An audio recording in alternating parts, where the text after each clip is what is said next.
Levítico capítulo 21. Hemos estado viendo en este libro de la ley que el Señor ha estado dando instrucciones para los dirigentes del pueblo, para los jueces, para los sacerdotes, acerca de cómo deberían tomar las leyes, pero también vamos a ver una advertencia que viene aquí al pueblo de Israel. En el capítulo 21 vemos que el tema se trata acerca de la santidad de los sacerdotes. Del versículo 1 al 14, le prohíben a los sacerdotes contaminarse tocando un cadáver, a excepción que sea de un pariente cercano. Habíamos estudiado anteriormente que dentro de la ley de Dios, Dios había puesto varias situaciones por las cuales una persona podía hacerse impuro. Y una de ellas es tocando un cadáver de un ser humano o de un animal. Y para eso la impurificación le duraba el día, se bañaba en la noche y en la noche ya era limpio, al caer la tarde, porque el día empezaba a las 6 de la tarde, empezaba el nuevo día. Pero a los sacerdotes el Señor les va a pedir que vivan unas vidas ejemplares, unas vidas especiales, no como la demás gente. Entonces en este caso le dice el Señor a los sacerdotes: ustedes no pueden tocar un cuerpo muerto de cualquier persona como las otras personas lo pueden hacer, sino solamente por parientes cercanos, por un tío, por una hermana, por los padres, etcétera. Y tenían que hacer el ritual de la purificación de cualquier manera, pero esa era la prohibición, de no tocar ningún otro cadáver de ninguna otra persona. Luego en el versículo 5 hay algo especial donde nos dice allí: no harán tonsura en su cabeza, ni raerá la punta de su barba, ni en su carne harán rasguños. Santos serán a su Dios y no profanarán el nombre de su Dios, porque las ofrendas encendidas para Jehová y el pan de su Dios ofrecen, por tanto serán santos. Y esto no es que esté cambiando de tema con relación a lo que estaba hablando de no contaminarse con los cadáveres, porque había una práctica de los sacerdotes paganos. Bueno, también la gente en Israel cuando hacían duelos se rasgaban las vestiduras, pero el Señor prohíbe que los sacerdotes se rasguen las vestiduras, porque traían las vestiduras especiales para los sacerdotes. Y dice, no hagan señal de duelo de esa manera. Pero también les prohíbe aquí, no era que no podían hacer algún tipo de voto. Vemos que el apóstol Pablo, cuando se hacía un voto, la persona se rapaba, se cortaba todo el pelo del cuerpo. No tanto es una prohibición a esto, sino más bien a unas prácticas que tenían los sacerdotes paganos. En el libro de Baruch, que es un libro apócrifo, en Baruch 6:29 al 31 dice: ¿cómo se les puede llamar dioses cuando son las mujeres? Está hablando de los ídolos. Cuando son las mujeres las que presentan ofrendas ante esos dioses de plata, oro y madera. En el templo los sacerdotes las transportan con las túnicas rotas, con el pelo y la barba rapados y con la cabeza descubierta, y gritan chillando ante sus dioses como se hace en los banquetes fúnebres. O sea, esta era una práctica de hacerse señales en el cuerpo, de raparse, de rasgar las vestiduras por duelo. Entonces el Señor prohíbe que se hagan ese tipo de prácticas a los sacerdotes que van a estar sirviendo en el templo. Dije que los sacerdotes tenían que tener una conducta irreprensible. Todo el pueblo de Israel debían ser santos, todos deberían ser santos, pero los sacerdotes que estaban representando a Dios ante el pueblo, en cierta forma, dice aquí el Señor, están ofreciendo las ofrendas a Dios de parte del pueblo. Están tomando lo que el pueblo le está ofreciendo a Dios y ellos lo están sacrificando de parte del pueblo. Y como están haciendo estas cosas santas, el Señor quiere hacer ver al pueblo de Israel que Él es santo, que Él es inaccesible para el hombre pecador. Y con este tipo de leyes el Señor está haciendo esta situación. Ahora, se le pide a los sacerdotes, como dije, que tengan unas conductas irreprensibles, tal como el mismo Pablo también cuando escribe a Timoteo en su primera carta del 1 al 13, y en Tito del 5 al 16, donde dice los requisitos de los obispos y de los diáconos. Esos requisitos debiesen ser cumplidos prácticamente por todos los cristianos, pero de alguna manera el Señor dice, los que están aspirando para este tipo de vocación tienen que tener una conducta intachable. Vimos cómo Santiago nos dice que no debemos aspirar todos a ser maestros, muchos de nosotros, porque vamos a recibir un juicio más severo, más estricto. ¿Por qué? Porque nos estamos poniendo en una posición de maestros, en una posición de líderes. Y aquí es lo mismo, el Señor está diciendo a los sacerdotes, yo los estoy escogiendo a ustedes para que sirvan en el templo, por lo tanto tienen que vivir unas conductas intachables. Todos los sacerdotes eran levitas, pero no todos los levitas eran sacerdotes. Solamente escogían a unos cuantos para ser sacerdotes, y pues ellos eran los que tenían que cuidar este tipo de conducta. Ahora, el sumo sacerdote tenía todavía más estricto su conducta. Si leemos, por ejemplo, a partir del versículo 10 dice: el sumo sacerdote entre sus hermanos, sobre cuya cabeza fue derramado el aceite de la unción y fue consagrado para llevar las vestiduras, no descubrirá su cabeza ni rasgará sus vestidos, ni entrará donde haya alguna persona muerta, ni por su padre ni por su madre se contaminará. Ni saldrá del santuario, ni profanará el santuario de su Dios, porque la consagración del aceite de la unción de su Dios está sobre él.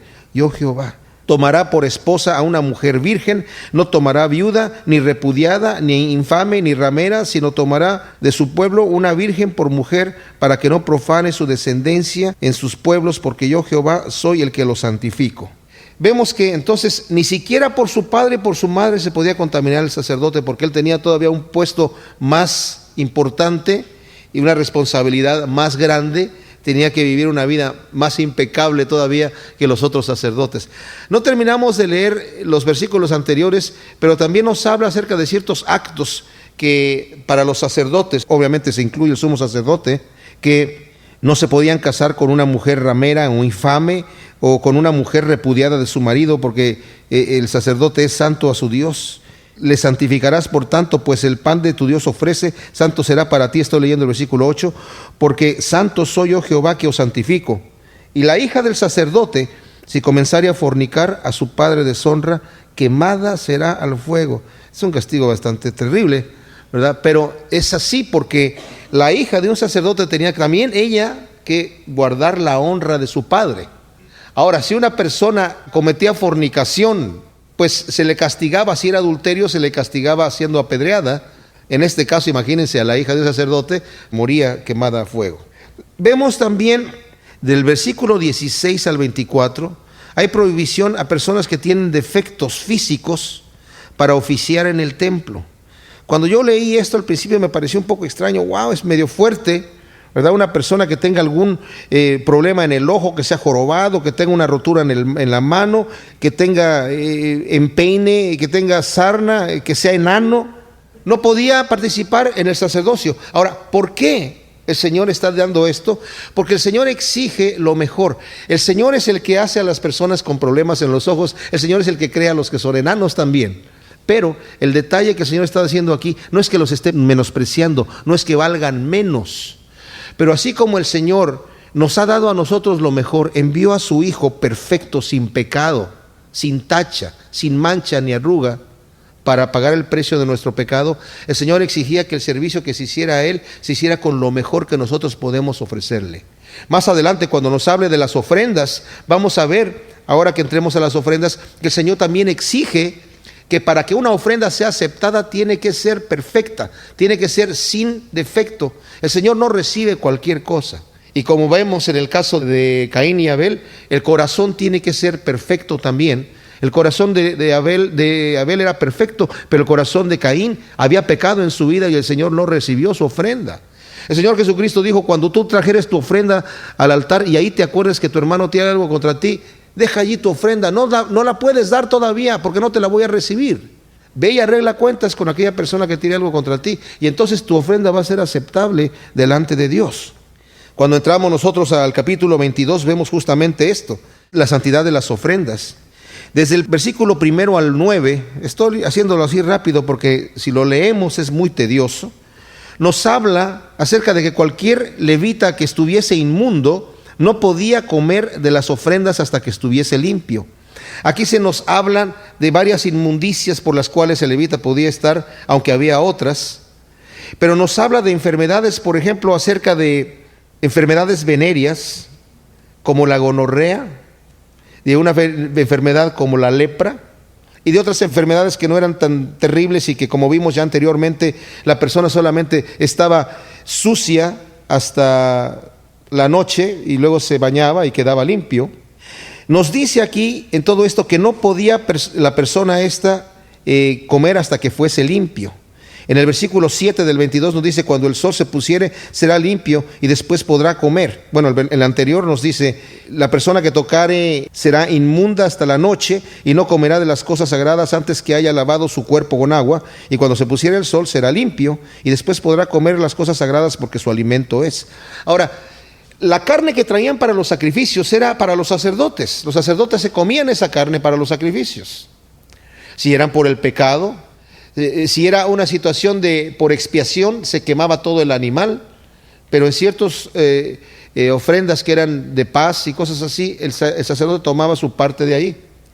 Ahora, una persona con lepra pues no podía limpiarse, porque la lepra era incurable hasta hace unos cuantos años nada más que la han podido curar, pero antes ha sido incurable. Y la gonorrea, pues la enfermedad venérea, no la podían curar hasta que se descubrió el antibiótico. Entonces se requería una sanidad milagrosa, que sí ocurría, pero estas personas de cualquier manera no podían comer de las cosas santas. Entonces, ¿qué comían? Pues comían otras cosas, comían otros alimentos que no eran los que se estaban ofreciendo particularmente en el templo. Así es la situación con esta de las ofrendas. Ahora, ningún extraño podía comer las ofrendas, de acuerdo a lo que nos dice el versículo del 10 al 16. Ningún extraño, incluso si la hija del sacerdote se había ya casado con un varón extraño, ya no podía comer de las cosas santas. Si enviudaba, entonces podía regresar, o era repudiada, podía regresar a su casa y estaba ya en su casa, otra vez dependiendo de su padre para el sustento, entonces podía volver a comer de las cosas santas. Como dije, el Señor veía todas estas cosas así. Ahora, el versículo 17 en adelante nos habla acerca de cómo el Señor aceptaba las ofrendas. Y nos dice ahí: también habló Jehová a Moisés diciendo: habla a Aarón y a sus hijos y a todos los hijos de Israel, y diles: cualquier varón de la casa de Israel o de los extranjeros en Israel que ofreciere su ofrenda en pago de sus votos o como ofrendas voluntarias ofrecidas en holocausto a Jehová, para que sea aceptado, ofreceréis machos sin defecto de entre el ganado vacuno, de entre los corderos o de entre las cabras. Ninguna cosa en que haya defecto ofreceráis, porque no será acepto por vosotros. O sea, el Señor no aceptaba lo que ya la gente no quería. Más adelante hace una excepción. En el versículo 23 dice: buey o carnero que tenga de más o de menos, o sea, que tenga una parte más grande o más chica, podrás ofrecer por ofrenda voluntaria, pero en pago de voto no será acepto. Y hay una discusión entre los eruditos bíblicos si este versículo está traducido bien o simplemente es como más adelante hacen la excepción de la regla, ¿verdad? Solamente como una ofrenda voluntaria, algún animal que tenga un defecto, pero de esta forma, que tenga más largo o más corto alguna pata, una cosa por el estilo, se puede ofrecer en ofrenda voluntaria. Las fiestas solemnes, en el capítulo 23 habla de las fiestas solemnes, y el propósito de estas fiestas, que las vamos a describir en un momentito, es adorar al Señor como nación y agradecer su provisión, su protección y sus numerosas bendiciones. Cuando vemos estas fiestas solemnes, vamos a ver que se utiliza mucho el número 7. Por ejemplo, el séptimo día es la primera fiesta solemne que el Señor dice que es el día de descanso, el séptimo día. Como dijo el Señor, en 6 días el Señor hizo el cielo y la tierra y descansó en el séptimo, entonces tú también tienes que descansar en el séptimo día. Se utiliza el 7 ahí. El séptimo año era de descanso también de la tierra. Se ponía a descansar la tierra el séptimo año. El séptimo año sabático era seguido por el año del jubileo, que el jubileo eran 7 veces los 7 años, que eran 49 años, y al año 50 era el año del jubileo. O sea que venían 2 años de no trabajar. Ahora, esto es bien especial porque lo vamos otra vez a mencionar un poquito más adelante, pero imagínense ustedes, el Señor decía: 6 años vas a sembrar la tierra y el séptimo año no la vas a sembrar, la vas a dejar descansar, que produzca lo que la tierra quiera producir. Tú vas a comer de lo que la tierra te produzca, pero yo te prometo que si tú haces eso, dice el Señor, yo te voy a dar en el año sexto la cantidad que darían 3 años de producto, para que tú descanses. Imagínense ustedes, cada 6 años, un año de vacaciones. Ahora, no, tampoco era para estar ociosos. Ciertamente no trabajaban, pero tomaban ese tiempo para aprender de la ley de Dios. Iban a donde los maestros de la ley les enseñaran los estatutos que el Señor había dado a su pueblo. Y era un tiempo para pasarlo con el Señor. Ese año, consagrarlo al Señor. Lo vamos a ver un poquito más adelante. Pero ese año de vacaciones era para que la tierra se recuperara y descansara. Y bueno, el año de jubileo venía después de los últimos 7 años, venía el año séptimo, que era de descanso, y luego venía el de jubileo, que también era de descanso. Entonces el Señor proveía para 4 años, en el último año, suficiente producción. El Señor, era algo milagroso, pero el Señor lo promete de esa manera. Mi padre fue agricultor allá en México. Él no conocía la Biblia. Bueno, creía en Cristo, pero no conocía la Biblia. Era un buen agricultor. Sus cosechas se daban perfectamente bien, y él tenía la teoría de dejar descansar la tierra en cierto periodo de tiempo y dejaba que produjera lo que quisiera, y después la barbechaba con todas las hierbas y todo eso, la mezclaba y luego volvía a sembrar, y se le daba muy muy bien por dejar descansar la tierra. Así que también tiene su beneficio. El séptimo mes también era especialmente sagrado, con 3 días de fiesta solemne. Había 7 semanas entre Pascua y Pentecostés. La fiesta de los panes ácimos o sin levadura duraba 7 días, y también la fiesta de los tabernáculos duraba 7 días. Ahora, vimos que pues en el versículo 13 es donde nos dice de este capítulo 23 que el sábado es el día de reposo, el séptimo día de la semana. Y en Deuteronomio 5, del versículo 12 al 15, nos dice: guardarás el día de reposo para santificarlo, como Jehová tu Dios te ha mandado. 6 días trabajarás y harás toda la obra, mas el séptimo día de reposo es a Jehová tu Dios. Ninguna obra harás tú, ni tu hijo, ni tu hija, ni tu siervo, ni tu sierva, ni tu buey, ni tu asno, ni ningún animal tuyo, ni el extranjero que está dentro de tus puertas, para que descanse tu siervo y tu sierva como tú. Acuérdate que fuiste siervo en tierra de Egipto, y que Jehová tu Dios te sacó de allá con mano fuerte y brazo extendido, por lo cual Jehová tu Dios te ha mandado que guardes el día de reposo. El mandamiento es: descansa. Descansa después de 6 días de trabajo, porque ya no eres esclavo, ya no tienes que estar trabajando todos los días. Yo te voy a dar un descanso, y va a ser un descanso obligatorio, para que la pases conmigo. Ese día me lo dedicas a mí, y estamos descansando los dos. Del 5 al 8 vemos la Pascua y los panes sin levadura, que este era el 14 de Nisán, que es entre marzo y abril. No sabemos, porque como no, el año religioso de Israel no era de 365 días como el nuestro, sino de 360, y después lo compensaban. Entonces se movían las fechas entre marzo y abril. Estaban recordando la Pascua, cuando el pueblo de Israel comió la Pascua el día que salieron de Egipto, y la comieron apresuradamente. Empezaba el día 14, y el 15 empezaba la fiesta de los panes sin levadura, que eran por una semana. La gente celebraba eso y comían justamente panes sin levadura. Después venía del versículo 9 al 14, nos habla de la fiesta de los primeros frutos, que era el 16 de Nisán, que también está entre marzo y abril, y se celebraba al inicio de los panes sin levadura. Se celebraba al comienzo de la siega de la cebada, 3 meses antes de la siega del trigo. O sea, esta fiesta es como que estaba dentro de la misma fiesta de los panes ácimos, porque la de los panes ácimos empezaba el 15 después de la Pascua, y esta empezaba el 16 de Nisán. Y era una fiesta de donde se traían ofrendas al Señor, porque estaban al comienzo de la siega de la cebada, que como dije eran 3 meses antes de la siega del trigo. Después del 15 al 21 nos habla de la fiesta de las semanas, o también la fiesta de Pentecostés. Pentecostés significa 50, o sea 50, que empezaba el 15 de Sivan, que es el mes Sivan, entre mayo y junio, celebrada al comienzo de la cosecha de trigo, al inicio. Y vemos también que al comienzo de la cosecha del trigo. Vemos también que hay un simbolismo de este Pentecostés, cómo se cumple cuando Pedro dio su primer mensaje después de que fueron llenos del Espíritu Santo, justamente durante la fiesta de Pentecostés. Y también hubo la primera cosecha de almas de la iglesia, donde 3,000 personas aceptaron a Cristo. Entonces vemos cómo se cumple en esta fiesta de Pentecostés, pues lo que el Señor... todas estas cosas son figura, nos dice la Escritura, de lo que iba a venir después. Después viene la fiesta de la luna nueva y la fiesta de las trompetas, que está del versículo 23 al 25.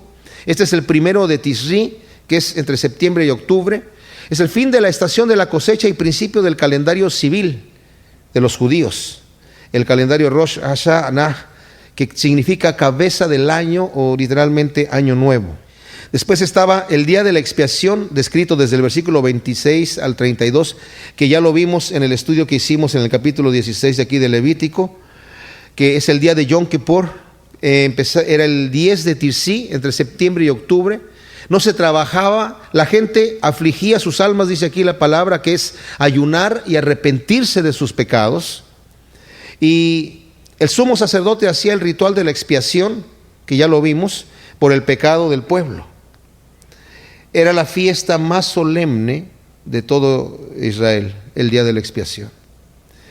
Y había después el tiempo de ayunar y arrepentirse por los pecados, una vez de que escuchaban la noticia de que el chivo expiatorio ya se había perdido en el desierto, daban la noticia y la gente gritaba de gozo, ¿verdad? Después del versículo 33 al 43 viene la fiesta de los tabernáculos, que es del 15 al 21 de Tisri, entre septiembre y octubre también, 4 días después de Yom Kippur. El primer día y el octavo día de esta fiesta eran días de reposo. No importaba en qué día cayera, ¿verdad? Si era un martes, si era un viernes, lo que fuera, era un día de reposo. Y más aparte estaba el séptimo día de reposo también dentro de la fiesta, si caía uno dentro de la fiesta. Cortaban ramas de árboles. La tradición rabínica decía que era un fruto cítrico, una rama de palmera, 3 ramas de mirto y 2 ramas de sauce. Cada persona cortaba esos tipos de ramas y hacían fiesta, se llamaba la fiesta de las 4 especies. Y el último día celebraban también la provisión sobrenatural de agua en el desierto. Qué interesante que vemos nosotros, como en Apocalipsis nos dice también, en el capítulo 7, del 9 al 10, que había una multitud en el cielo que nadie podía contar, de todas las naciones, que estaban vestidos de ropas blancas con palmas en las manos, celebrando también, cumpliendo ya allá el cumplimiento de esta fiesta de los tabernáculos, ¿verdad? A la conclusión de esto. Ahora, también, dije, el octavo día celebraban la provisión sobrenatural del agua en el desierto. Y de acuerdo a Juan, lo que nos dice aquí, en el Evangelio de Juan, en el capítulo 7, el Señor estaba afuera del templo y justamente en este octavo día, cuando estaban celebrando, recordando la provisión de agua en el desierto, dice, en el último y gran día de la fiesta, de esta fiesta de los tabernáculos, Jesús se puso en pie y alzó la voz diciendo, si alguno tiene sed, venga a mí y beba. El que cree en mí, como dice la Escritura, de su interior correrán ríos de agua viva. Esto lo dijo del Espíritu que habían de recibir los que creyesen en él, pues aún no había venido el Espíritu Santo porque Jesús no había sido aún glorificado. Qué tremendo, ¿no? Y ahí se cumple, el Señor está diciendo que se cumple en ese momento esta fiesta. En Levítico 24 vemos nosotros que el Señor ordena que se tenga aceite para la lámpara dentro del lugar santo, y cómo se debe de hacer el pan para la proposición.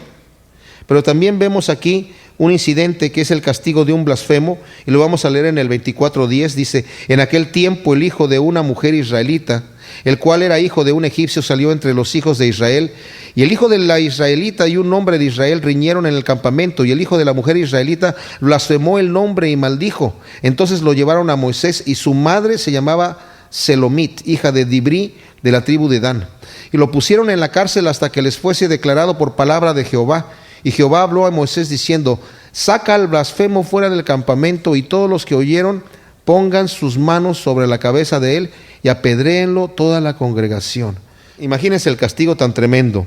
Bueno, y el Señor da instrucciones acerca de que cualquiera que blasfeme su nombre va a recibir el castigo de la pena capital. En Levítico 25 vemos el año de reposo y el año del jubileo. El primer era el año de reposo, que era el año sabático. Cada 7 años, dije, se hacía descansar la tierra. Es interesante que Israel, después de que Samuel dejó de estar gobernando por parte de Dios al pueblo de Israel, ustedes saben que cuando entraron a la tierra prometida, cada quien hacía lo que quería, después empezaron a nombrar jueces para que los estuviesen gobernando, y el último viene a ser Samuel, que era un profeta, y que estaban gobernando por parte de Dios. Pero cuando el pueblo de Israel pide un rey, pues reciben a Saúl, y desde que empieza Saúl a gobernar, dejaron de descansar la tierra el 7º año. Y cuando el Señor hace la deportación a Babilonia, el Señor les dice que es porque no guardaron ese mandamiento de Dios de hacer descansar la tierra. El Señor les dice, pues entonces ahora yo la voy a hacer descansar a fuerzas. Y ustedes se van a ir a Babilonia por 70 años para que descanse esos 70 años que le corresponden por todos los años que ustedes no la hicieron descansar.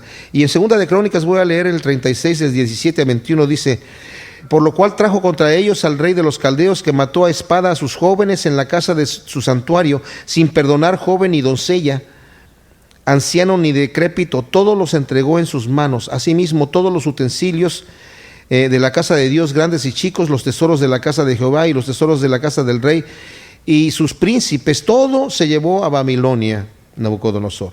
Y quemaron la casa de Dios y rompieron el muro de Jerusalén y consumieron a fuego todos sus palacios y destruyeron todos sus objetos deseables. Los que escaparon de la espada fueron llevados cautivos a Babilonia y fueron siervos de él y de sus hijos hasta que vino el reino de los persas, para que se cumpliese la palabra de Jehová por boca de Jeremías, hasta que la tierra hubo gozado de reposo, porque todo el tiempo de su asolamiento reposó hasta que los 70 años fueron cumplidos. Wow.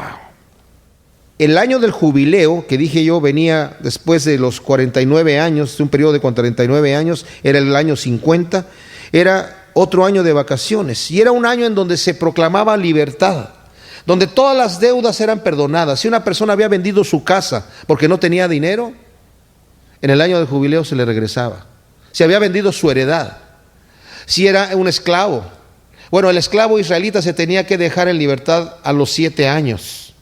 Y la prohibición es: no vas a esclavizar a tu hermano como esclavizas a un esclavo normal, sino lo vas a recibir como si fuera un empleado. Lo vas a tratar como tu hermano.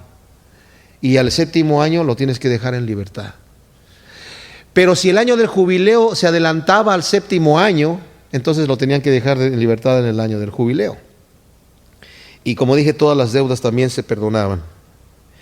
Ahora vamos a Levítico 26, donde el Señor aquí, de una forma solemne, le dice al pueblo de Israel, le advierte de las bendiciones y de las maldiciones que habrá si ellos obedecen o desobedecen al Señor.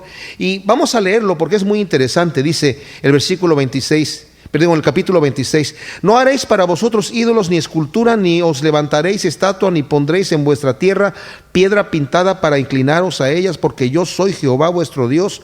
Guardad mis días de reposo y tened en reverencia mi santuario, yo Jehová. Si anduviereis en mis decretos y guardareis mis mandamientos y los pusiereis por obra, yo daré vuestra lluvia en su tiempo, y la tierra rendirá sus productos, y el árbol del campo dará su fruto. Vuestra trilla alcanzará a la vendimia, y la vendimia alcanzará a la sementera, y comeréis vuestro pan hasta saciaros, y habitaréis seguros en vuestra tierra. Y yo daré paz en la tierra, y dormiréis y no habrá quien os espante. Y haré quitar de vuestra tierra las malas bestias, y la espada no pasará por vuestro país. Qué promesas tan tremendas, ¿eh? Y perseguiréis a vuestros enemigos, y caerán a espada delante de vosotros. 5 de vosotros perseguirán a 100, y 100 de vosotros perseguirán a 10,000. Y vuestros enemigos caerán a filo de espada delante de vosotros, porque yo me volveré a vosotros, y os haré crecer, y os multiplicaré, y os afirmaré mi pacto con vosotros. Y comeréis lo añejo de mucho tiempo, y pondréis fuera lo añejo para guardar lo nuevo, y pondré mi morada en medio de vosotros, y mi alma no os abominará. ¡Qué promesa! Yo voy a vivir entre ustedes y no me van a ser abominables. y andaré entre vosotros, y yo seré vuestro Dios, y vosotros seréis mi pueblo. Y yo, Jehová vuestro Dios, que os saqué de la tierra de Egipto, para que no fuese sus siervos, y rompí las coyundas de vuestro yugo, y os he hecho andar con el rostro erguido. Yo, Jehová. Tremendo. Pero si no oyeres, aquí vienen las consecuencias de la desobediencia, y la lista es mucho más larga, si se dan cuenta. Pero si no oyeres ni hicieres todos estos mis mandamientos, y si desdeñares mis decretos y vuestra alma menospreciare mis estatutos, no ejecutando todos mis mandamientos e invalidando mi pacto, yo también haré con vosotros esto. Enviaré sobre vosotros terror, extenuación y calentura, que consuman los ojos y atormenten el alma. Sembraréis en vano vuestra semilla, porque vuestros enemigos la comerán. Fíjense en el caso de Gedeón, cómo los madianitas llegaban solamente a recoger lo que ya el pueblo de Israel había cosechado y habían juntado y habían puesto sacado de las espigas. Okay, nos lo vamos a llevar nosotros. O sea, trabajaron en vano, porque el enemigo lo comió, porque no estaban guardando los mandatos de Dios. Pondré mi rostro contra vosotros y seréis heridos delante de vuestros enemigos, y los que os aborrecen se enseñorearán de vosotros, y huiréis sin que haya quien os persiga. Con esas cosas ya es suficiente como para que la gente diga: wow, no conviene desobedecer las cosas de Dios. Además, el Señor, todas sus leyes son para beneficio nuestro. Pero dice: y si aún con estas cosas no me oyereis, porque tampoco lo oyeron, justamente no lo oyeron, yo volveré a castigaros 7 veces más por vuestros pecados, y quebrantaré la soberbia de vuestro orgullo, y haré vuestro cielo como hierro y vuestra tierra como bronce, y vuestra fuerza se consumirá en vano, porque vuestra tierra no dará su producto, y los árboles de la tierra no darán su fruto. Si anduviereis conmigo en oposición y no me quisiereis oír, yo añadiré sobre vosotros 7 veces más plagas según vuestros pecados. Enviaré también contra vosotros bestias fieras, que os arrebaten vuestros hijos y destruyan vuestro ganado, y os reduzcan en número, y vuestros caminos sean desiertos. Y nuevamente: y si con estas cosas no fuereis corregidos, sino que anduvieseis conmigo en oposición, yo también procederé en contra de vosotros, y os heriré aún 7 veces más por vuestros pecados. Traeré sobre vosotros espada vengadora en vindicación del pacto, y si buscareis refugio en vuestras ciudades, yo enviaré pestilencia entre vosotros, y seréis entregados en mano del enemigo. Cuando yo os quebrante el sustento del pan, cocerán 10 mujeres vuestro pan en un horno, y os devolverán vuestro pan por peso, y comeréis y no os saciaréis. Terrible. Si aún con esto no me oyereis, sino que procediereis conmigo en oposición, yo procederé en contra de vosotros con ira, y os castigaré aún 7 veces por vuestros pecados, y comeréis la carne de vuestros hijos, y comeréis la carne de vuestras hijas. Eso sucedió durante el sitio de Samaria. Las madres estaban cocinando a sus hijos para comérselos. ¡Qué terrible! Llegaron hasta este punto de rebelión con el Señor. Destruiré vuestros lugares altos y derribaré vuestras imágenes, y pondré vuestros cuerpos muertos sobre los cuerpos muertos de vuestros ídolos, y mi alma os abominará. Haré desiertas vuestras ciudades, y no oleré la fragancia de vuestro suave perfume. Asolaré también la tierra, y se pasmarán por ello vuestros enemigos que en ella moren. Se van a quedar pasmados de ver el mal que yo voy a traer sobre ustedes. Y a vosotros os esparciré entre las naciones, y desenvainaré espada en pos de vosotros, y vuestra tierra estará asolada, y desiertas vuestras ciudades. Entonces la tierra gozará de sus días de reposo todos los días que esté asolada, mientras vosotros estéis en la tierra de vuestros enemigos. La tierra descansará entonces y gozará sus días de reposo. ¡Wow! Todo el tiempo que esté asolada descansará, por lo que no reposó en los días de reposo cuando habitasteis en ella. ¿Y saben qué terrible es cuando vemos esto aquí? El Señor Jesucristo también dijo, cuando estuvo llorando por Jerusalén, lloró por Jerusalén porque dice: van a venir delante de ti y van a destruirte, te van a sitiar, vas a ser consumido a filo de espada. Él veía el futuro por la rebelión de Israel. Y sucedió tal como dice aquí también. Y a los que queden de vosotros infundiré en sus corazones tal cobardía en la tierra de sus enemigos, que el sonido de una hoja que se mueva los perseguirá. Y huirán como ante la espada, y caerán sin que nadie los persiga. Tropezarán los unos con los otros como si huyeran ante la espada, aunque nadie los persiga. Y no podréis resistir delante de vuestros enemigos, y pereceréis entre las naciones, y la tierra de vuestros enemigos os consumirá. Y los que queden de vosotros decaerán en las tierras de vuestros enemigos por su iniquidad, y por la iniquidad de sus padres decaerán con ellos. Y confesarán su iniquidad y la iniquidad de sus padres por su prevaricación con que prevaricaron contra mí, y también porque anduvieron conmigo en oposición. ¿Saben? Daniel, nos dice la Escritura que cuando supo que los 70 años, de acuerdo a la profecía de Jeremías, se iban a cumplir ya, oró al Señor pidiendo perdón en nombre de la nación, y dijo: hemos pecado contra ti como nación, ¿sí? Aunque su vida fue impecable, la de Daniel, es la única persona que vemos en la Escritura que no tiene ninguna tacha. Bueno, José tampoco, pero Daniel no le vemos absolutamente nada, por lo menos en la Escritura. Y dijo: perdona, Señor, nuestro pecado. Él estaba aquí el Señor está profetizando las cosas que iban a venir, aún en el caso de Daniel. Dice: entonces yo me acordaré de mi pacto con Jacob, y asimismo de mi pacto con Isaac, y también de mi pacto con Abraham, y me acordaré y haré memoria de la tierra. El Señor está diciendo: cuando esas cosas suceden así, toda esta devastación que yo voy a traer por su rebeldía, ustedes van a recapacitar, van a tener que llegar hasta ese extremo. Cabe pensar en nuestros corazones, cuando el Señor nos está disciplinando, qué tan lejos nos tiene que llevar para que nosotros entendamos que no debemos ir por el mal camino, que debemos confiar en Él, que debemos hacer lo que Él nos dice porque nos conviene. Pero aquí vemos la misericordia del Señor. Dice: pero la tierra será abandonada por ellos y gozará sus días de reposo, estando desierta a causa de ellos, y entonces se someterán al castigo de sus iniquidades, por cuanto menospreciaron mis ordenanzas, y su alma tuvo fastidio de mis estatutos. Y aún con todo esto, estando ellos en la tierra de sus enemigos, yo no los desecharé, ni los abominaré para consumirlos, invalidando mi pacto con ellos, porque yo, Jehová, soy su Dios. Antes me acordaré de ellos por el pacto antiguo, cuando los saqué de la tierra de Egipto a los ojos de las naciones, para ser su Dios, yo Jehová. Ahora, qué tremendo, el Señor está prometiendo aquí: no van a desaparecer como raza. Perdieron su territorio, pero no desaparecieron como raza judía. Todas las naciones que han perdido su territorio han desaparecido como nación, y ya las personas no se identifican con aquella nación, ahora tienen otra nacionalidad, pero los judíos no. Los judíos permanecen en su nacionalidad como judía. El Señor los preservó de esa manera. Es el único pueblo que a través de todos estos años, desde el año 70 después de Cristo hasta 1948, que se volvió a establecer la nación de Israel, no tenían territorio, anduvieron por todos lados, pero se volvieron a juntar nuevamente porque el Señor así lo había prometido. Qué tremenda promesa de Dios, y vemos cumplido esta promesa de Dios en nuestros días. Qué bendición. Antes me acordaré de ellos por el pacto antiguo, cuando los saqué de la tierra de Egipto a los ojos de las naciones, para ser su Dios, yo Jehová. Estos son los estatutos, ordenanzas y leyes que estableció Jehová entre sí y los hijos de Israel en el monte Sinaí por mano de Moisés.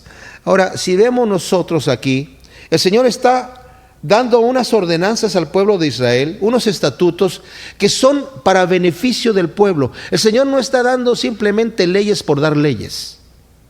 El Señor está dando, por ejemplo, leyes de higiene, leyes de comer cosas que son saludables, de costumbres que son sanas para la vida normal, de descanso. El Señor tuvo que ser radical en su castigo para que la gente entendiera: si quebrantas el día de reposo, yo te lo estoy dando para que descanses, porque eras un esclavo, eres un trabajólico, de verdad, estás acostumbrado a trabajar, pero ahora ya no lo hagas así, ya no eres más esclavo. Pero ¿qué hizo el pueblo de Israel cuando le dijeron que no fuera a recoger maná en el día séptimo porque no iba a haber ahí? Fueron a recoger y no había. Siempre desobedeciendo, y cuando tuvieron la oportunidad de no descansar ese año, donde el Señor les está diciendo: yo les prometo que les voy a dar la producción de 3 años, del año que está en descanso, y del año que es para sembrar, y del año que tienen la producción para comer de esa producción ahí. Pero el pueblo de Israel no lo quiso hacer, y seguramente el Señor no les dio la provisión que les había prometido porque no lo hacían. Pero si los mismos mandamientos, el mismo tipo de mandamientos, no exactamente como están aquí, pero son para nosotros también. Lo que Cristo nos ha dado es vida y vida abundante. Yo he venido para que tengan gozo y su gozo sea completo. Venid a mí los que estéis trabajados y cargados, que yo os haré descansar. Son mandamientos gloriosos. Y cuando no queremos venir delante del Señor a descargar nuestras cargas, entonces nos vamos con nuestras propias cargas, no descansamos y nos vienen las maldiciones de no estar con un Dios que es amor y que es paz, que quiere todo lo bueno para nosotros. Y parece que el pueblo de Israel se dejaba llevar el Señor dejó algunos de esas naciones todavía allí. Como habíamos comentado, muchos critican a Josué de que, Josué no conquistó todo el territorio que debió haber conquistado. Ciertamente no lo conquistó. Pero yo creo que también venía de parte de Dios. Porque también dice la Escritura, yo dejé esas naciones para probarlos a ustedes a ver si iban a guardar mis mandamientos o no. Porque ellos los están tentando a adorar ídolos. Porque la adoración a los ídolos también así, diferentes tipos de adoraciones sensuales. Y la gente era atraída en su carne a ese tipo de adoración sensual. Y después estaban sacrificando a los ídolos, ¿sí? Sacrificando sus hijos a Moloc, que Moloc era un ídolo de fierro que lo calentaban al rojo vivo y luego ponían a los bebés en las manos encendidas al rojo vivo, y gritaban y tocaban las trompetas, hacían mucho ruido para no oír los gritos del bebé mientras estaba muriendo consumido ahí en las manos de este ídolo. Y uno dice, pero ¿cómo se les ocurre hacer una cosa así? Pero lo hicieron, terriblemente, terriblemente. Y luego en el capítulo 27 nos habla de las cosas consagradas a Dios, de animales o bienes, personas que cuando uno se consagraba al Señor, o uno podía consagrar a su hijo al Señor, si uno lo quería rescatar y decir, ahora ya lo quiero, que mi hijo lo consagré para que sirviera en el templo, pero ahora quiero que venga a trabajar conmigo al campo. Aquí el Señor da unas tarifas de cuánto valía el hombre, cuánto valía la mujer y de las diferentes edades, de acuerdo al trabajo que podían desempeñar. Pero la persona que quería rescatar a su hijo o a su hija tenía que pagar el 20% más de su valor. O sea, tenía que pagar interés. Si una persona daba un diezmo y de repente decía, pero es que lo quiero rescatar porque en este momento necesito dinero, el Señor le permitía tener el diezmo de regreso, pero tenía que regresarlo después con el 20% de interés. Otra vez. Había cosas que no eran rescatables, que eran lo que ya uno le ofrecía al Señor como regalo. Señor, este es un regalo que yo te doy a ti. Y el Señor decía, no, ese yo no lo puedes rescatar. Ahora, si un animal, si yo le daba al Señor un animal y lo quería rescatar, tenía que pagar lo que valía el animal, el sacerdote lo tasaba, más aparte el 20%. Ahora, si yo le daba al Señor un animal, lo ofrecía al Señor y de repente decía, no, yo lo quiero cambiar por este otro de aquí. En el momento que llegaba adelante el sacerdote, quiero cambiarlo por este, el sacerdote tomaba el que lo iba a cambiar y decía, ahora los dos son de Dios. Y se quedaban con los dos. Aquí está todo escrito. El Señor no le gustaba que la gente le diera y luego le dijera, no, mejor siempre no, ¿verdad? Le cobraba un interés bastante fuerte.